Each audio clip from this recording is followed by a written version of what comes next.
Hello mga kapinoy. Magre-react lang ako doon sa Senate hearing ni Bongo. Nagpapa-epal siya. Hindi niya kailangan gamitin lagi ang mga mahihirap, pobre, katulad ng ginagawa ni Raffy Tulfo. Alam niyo, kayo ang naglulubog sa mga tao eh. Imbis na kayo ang mag-lift up sa kanila para hindi sila maging mahirap, parang ibinaano niyo pa na para sa mahirap. Eh, hindi lang naman mahirap ang tao dyan eh. Kumbaga, ang pagtulong ng mga politiko dapat para sa lahat.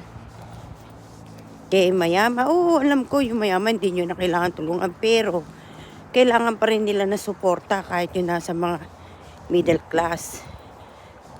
Ang tulong ng mga politiko ay sa sambayan ng Pilipino. Wala kayong dinidiscriminate. Ganon.